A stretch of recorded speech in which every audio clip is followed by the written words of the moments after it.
We are currently recording. You guys ready? Yep. I'm ready. Ladies and gentlemen, I'd like to introduce you. Wait, hold up. We said that we were going to change this. Got it. Ladies and gentlemen, she, him, her, they, them. I'd like to introduce you all to our HBCU aunties. Hey. Mia. Please do a little more. Give me something. Yes. There we go. We have Tyon. And for the first time ever, we have a guest on the show. Welcome, Mr. Andy Brown Speaks. He is Andy Brown Speaks. Our Cheers and good thanks, good people. How y'all doing? Hey. And if you haven't figured it out, that's our HBCU uncle. Let's do it. I love it. Our HBCU uncle. What up, Unc? What's happening, ladies? How y'all feeling tonight? We are well. Thank you. Thanks for being here. Good. Glad to be a part of the podcast. Let's do it.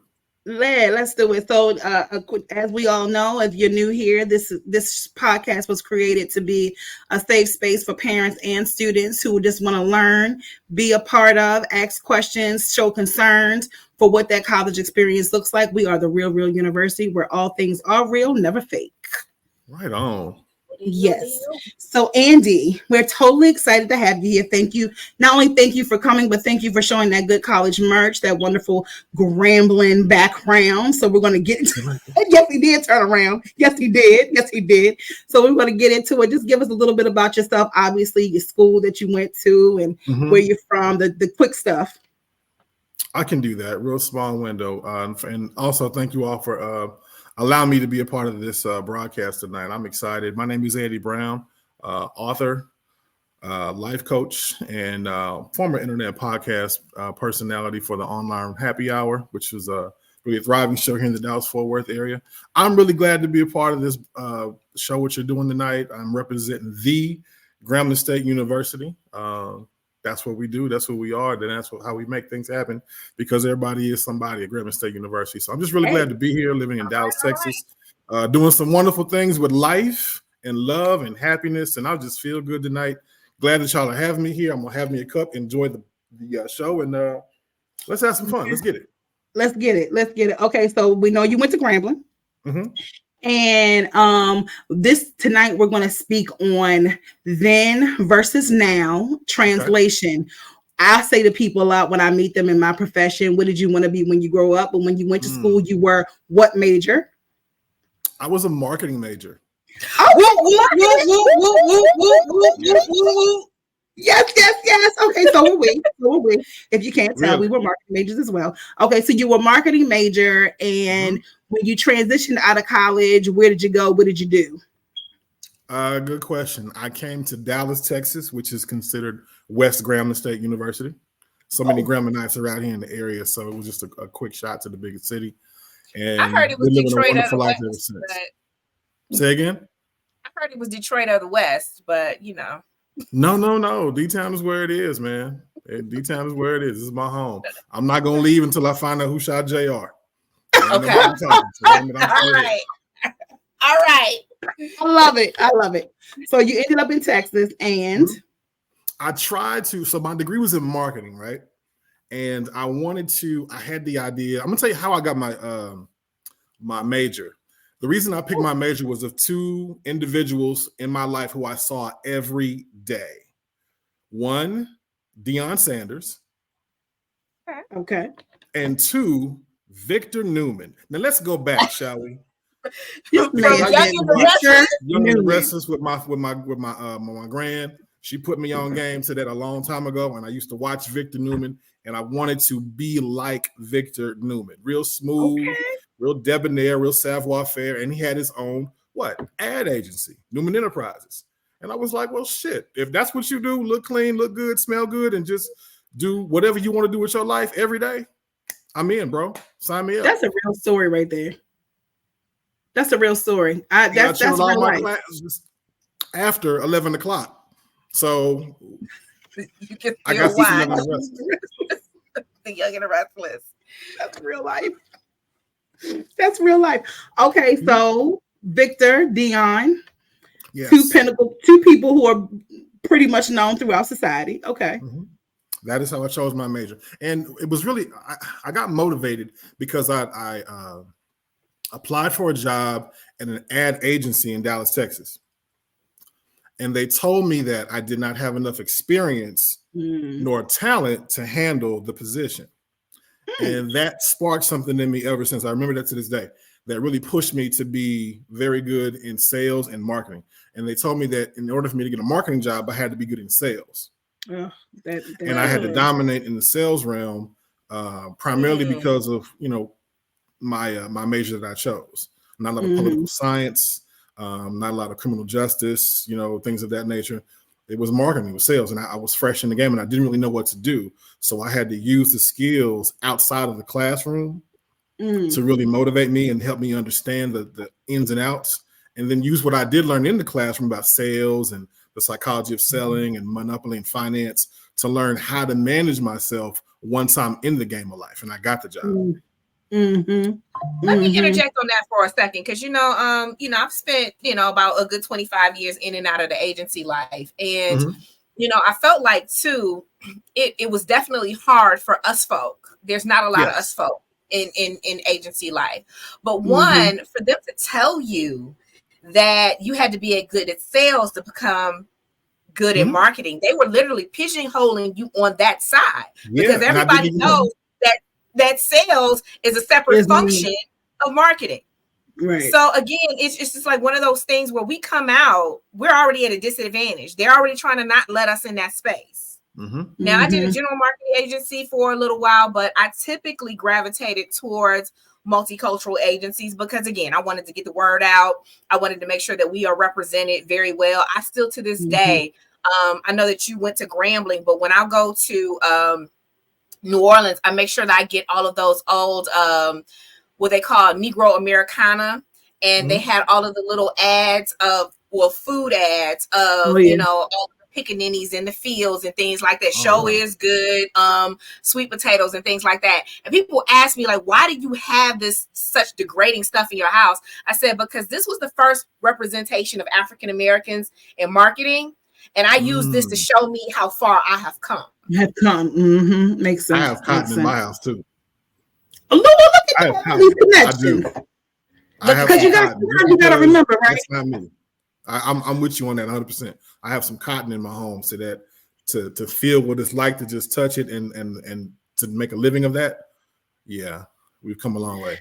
That's the full circle moment. I just had a conversation earlier today, totally separate from this conversation, but the melting space was sometimes you have to have a little piece of where you were, where your culture was, where your ancestors were, to remind you about where you are now, and I guess it kind of ties into from then to now, right? So going back to, so I think all three of us can relate to that sales thing, because back when I was in school, everybody was getting a job with Pfizer and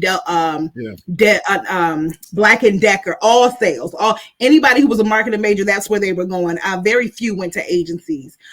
You dabbled in that world for a little while, and I can already tell by your personality that you probably did really well in that space, but clearly that's not where you wanted to be. So what was the next step up or next step towards where you are now? Because I can't wait to get to where you are now. But what was your next step? The next step was just trying to utilize what I said my degree was for. Does that make sense? Because you always want to fall back. Okay, well, this is, when I'm becoming financially responsible now, I have to understand what I'm putting my money out for. Right? Where it's going, who's going to get it on time, and be able to manage and watch my money go, so I know when it's coming in, how to feed that machine. I'm getting into my rhythm. Right. So I had to learn about my student loans and what if I've invested in myself, or did I just go to school to kick it and have to pay the party back later? And I had to look at it and see exactly where did this money go. Right. You know what I mean? Because I got to understand where the cash flow is. So if the cash flow was just there to get me to kick it, then I'm going to see it as debt that I have to pay back. But if I I change my mindset to say I've invested into my education, I need to go get my bag back. And I like that.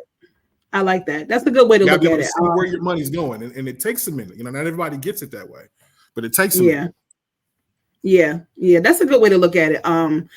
In my older age, I look at it like this is a whole investment. Like my interns and my younger folks that I keep around me, I look at them sometimes when I ask them questions, and I'm like, wait a minute.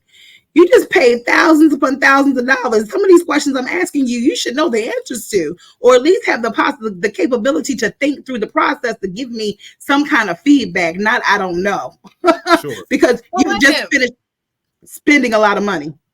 Mia, now that you touch on that, so is it just me that nerds out on certain things that I learned specifically about marketing in that space? Like, I still know my 4 Ps.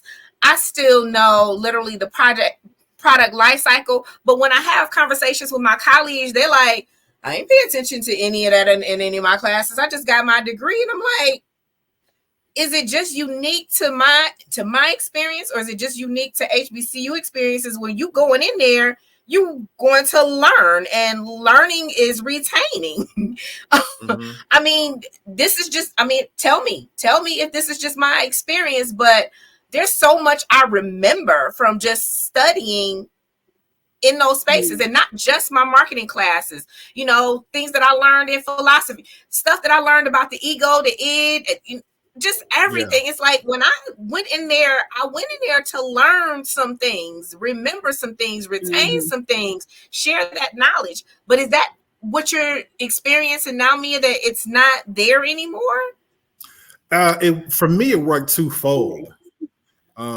It showed me what I thought it was really going to be, an opportunity to really just sit down and focus on education rather than being distracted by something else, and also really just to see what your life, how different is your life really going to be now, right? Because you are because all your friends didn't go to college. Let's get that out, right?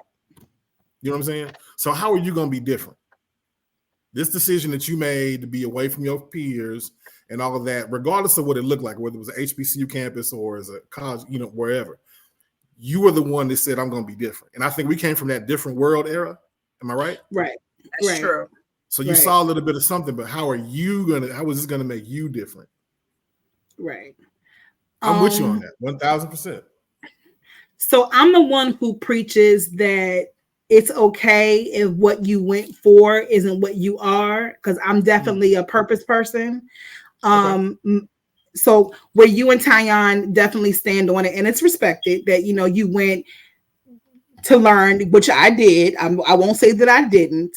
But I think a lot of my experience was more so just, I did a lot of relationship building with my professors, with other people in other professions. I was that person. Some of that stuff that I learned at school, do I recall it now? Yes, but it's because, like most of us, I think, us, we worked in those spaces so much that things became relative, and I have continued to study along the way. So school, I finished school, but I continued to learn, right? So things made more sense. I definitely think that I probably would have done better in college if I would have gone a little bit later in life.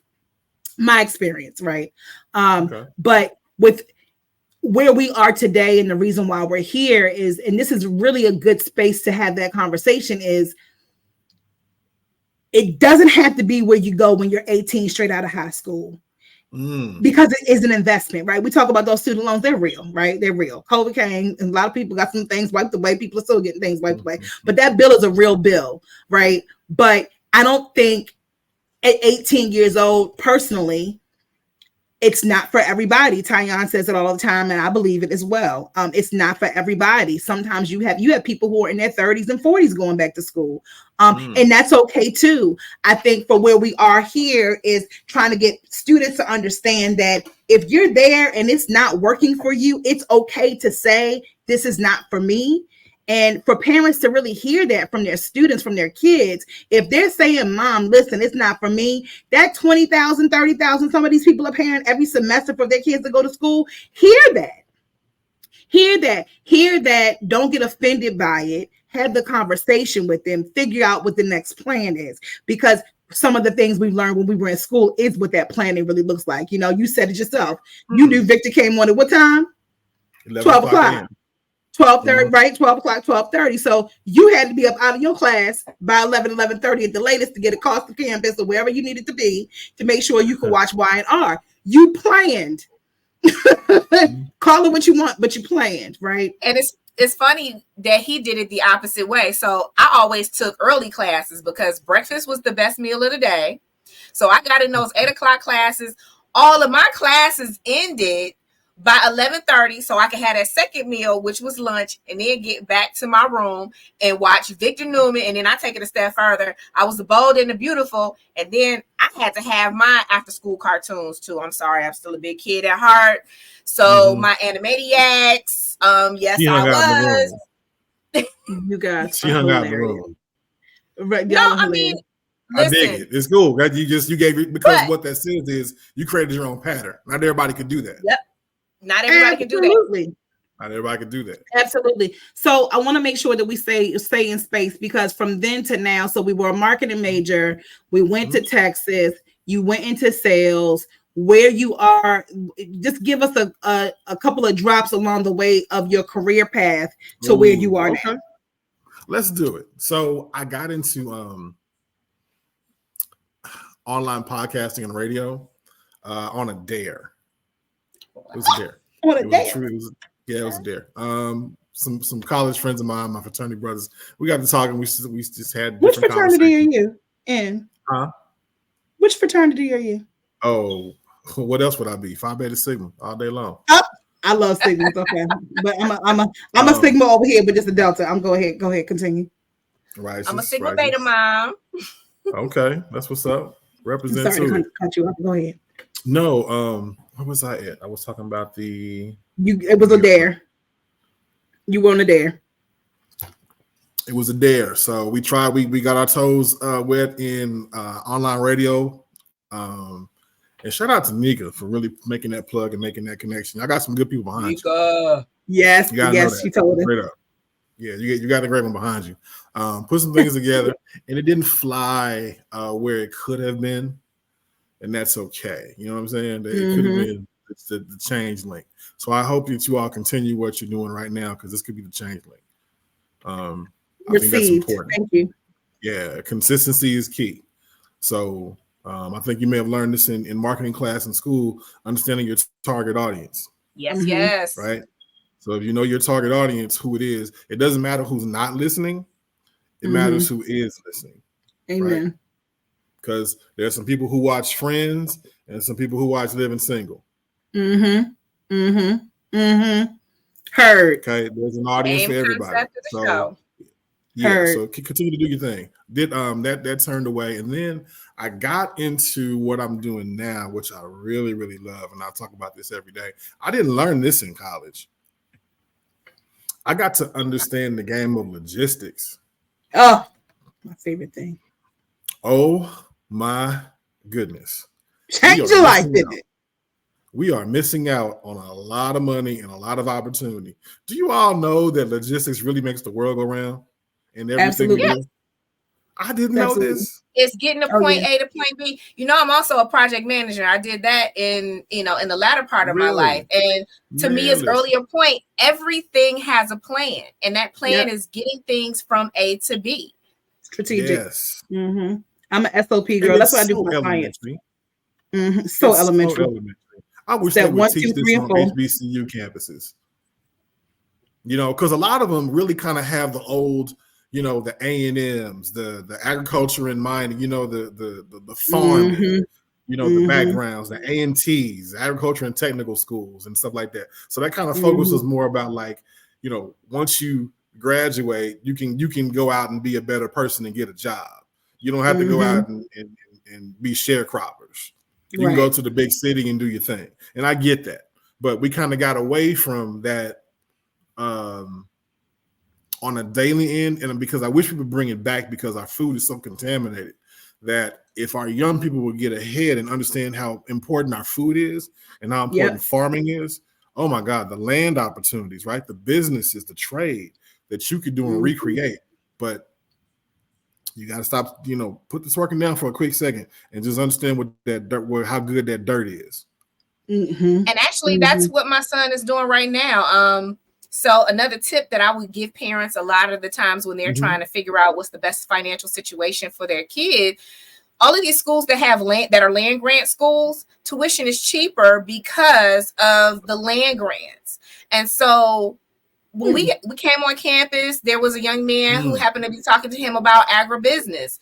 And the reason why he stayed and shifted his major to agribusiness because there were so many additional grants available to talk about and study food. So again, that's what I'm an HBCU mom too, but that's what my son's now doing. And some of the things that he's talking about, get to your point, getting back to farming, getting back to the land. And initially he wanted to be a marketing major. So the agricultural business part was him understanding how to market food better. But then he gets there and he's like, well, wait a minute. There's not only is there a whole science behind food, but there's a whole economy just behind food. And actually food drives the economy.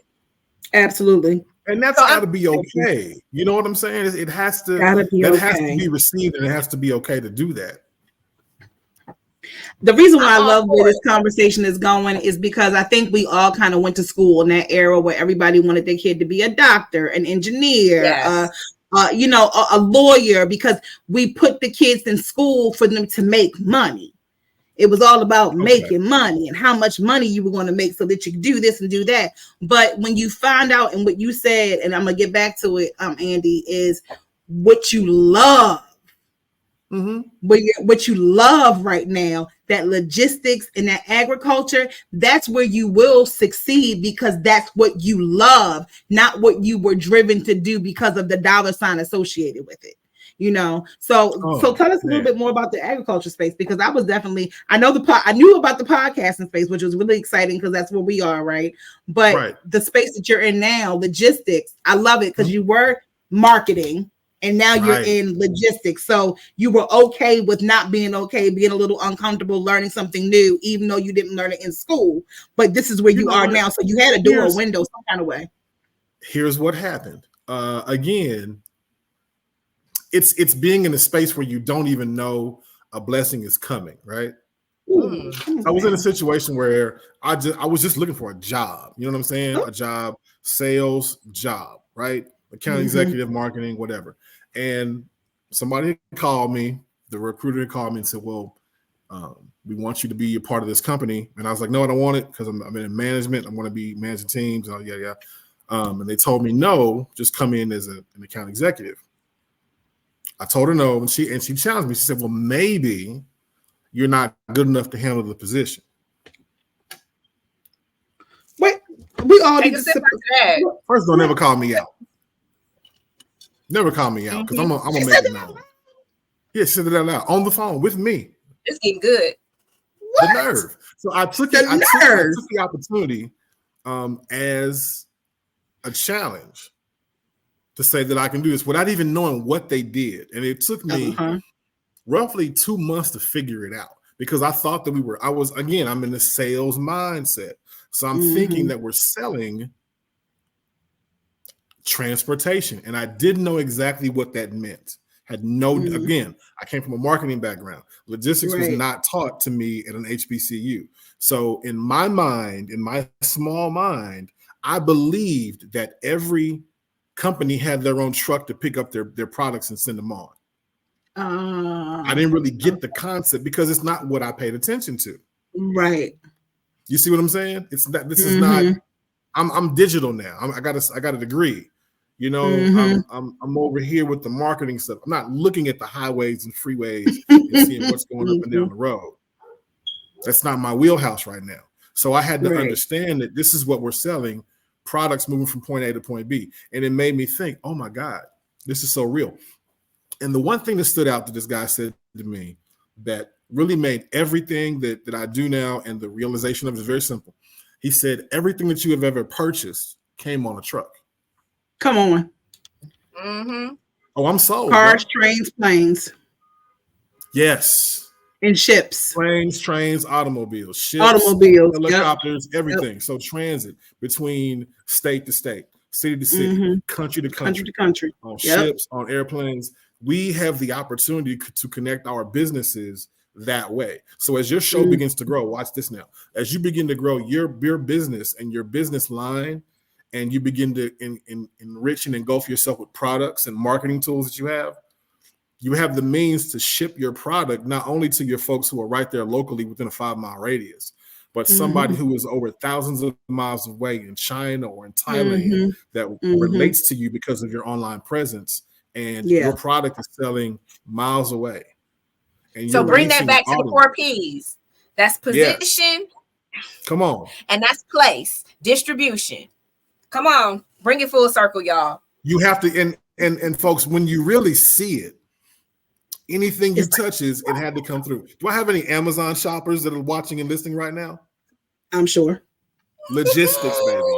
Logistics. Your product is coming from point A to point B, and you are watching on your cell phone, tracking. It's very, and the rush and the dopamine that you get, just to know that you got a package coming to you. Yep. People want that.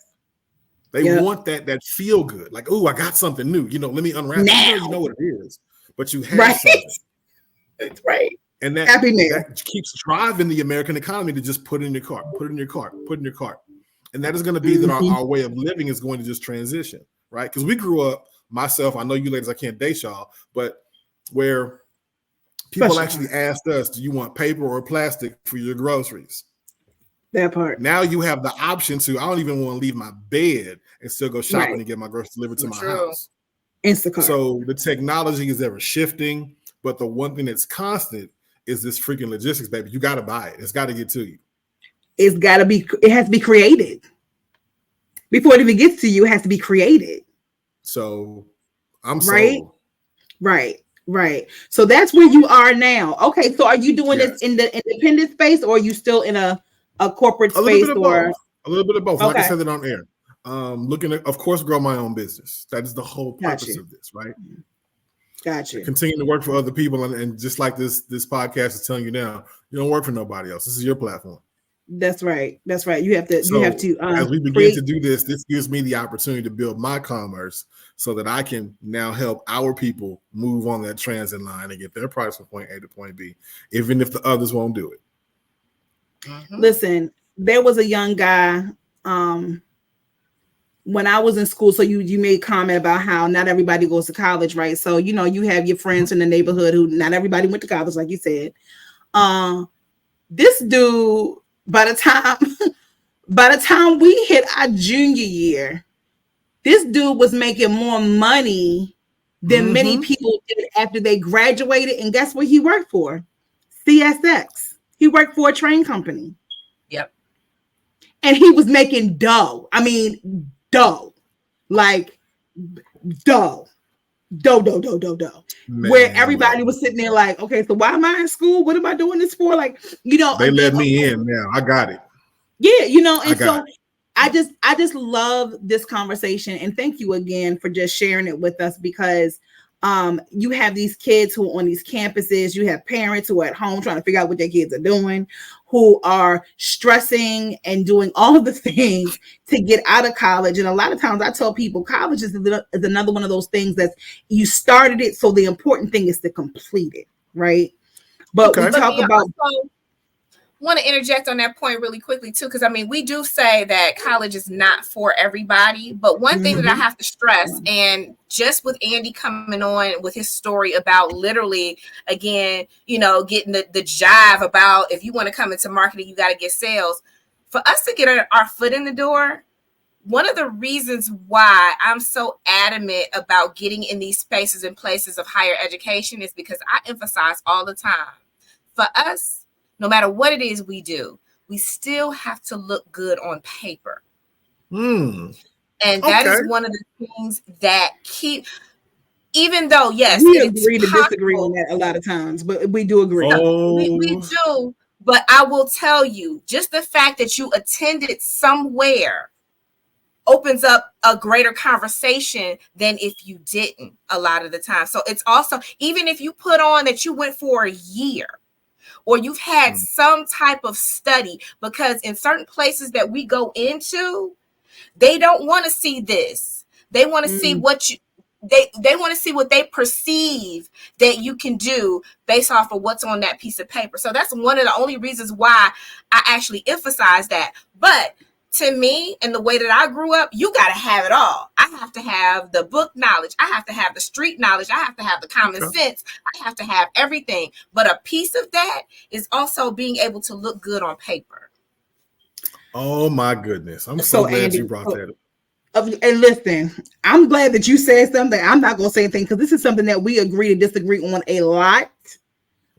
So Andy, you go ahead and speak on that. I'm going to let you speak. Oh, I have this question because I think you and I are probably going to be on the same page on this. Watch this now. Can I ask the question? Lord. Let's say this. Let's suppose this. Because I know some of you you might be listening to this podcast yourself. You might be even on this particular podcast tonight about this one. Let's do this, shall we? Let's say there is somebody that we know that looks like us, that has grown up around Black people all their lives, right? Black neighborhood, Black churches, Black community, Black high school graduation. And you go to an HBCU where your teachers are Black. Your football team, the band is Black. You having a good time there. Oh, but when you graduate, your neighbors, they ain't Black. Your neighbors just don't. They're not Black. No, your your neighbors don't have rims. Your neighbors don't have basketball goals in front of their house. Your neighbors don't go to the park. They're not playing loud music and all of your neighbors barbecue in the backyard. So, is there anything that I'm missing? Because you grew up in one Y, you say you got to look good on paper, right? Is that part of it? Is that part of looking good on paper? Because now that you've graduated from all the Black stuff, you can now look good on paper.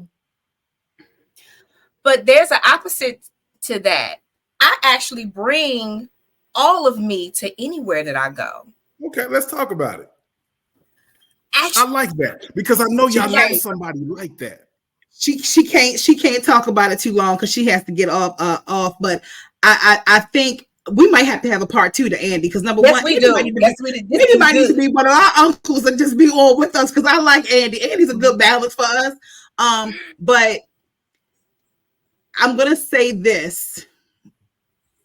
I think as we grow, even those of us who think that piece of paper is important, I can't tell you the last time I did it. I haven't put my education on any. First of all, I go to places that I don't even. If you ask me for a resume, I'm not working for you because I don't show a resume anymore. That's how qualified I am. That's number one. Because to Tyan's point, my work speaks for itself. But that value that we put on that piece of paper, I think that there's a transition that has occurred in the world that we're in now, where that paper doesn't really mean as much because they say to you, what was a bachelor's degree then, you almost have to get a doctorate degree to equal up. Well, who the hell is doing that?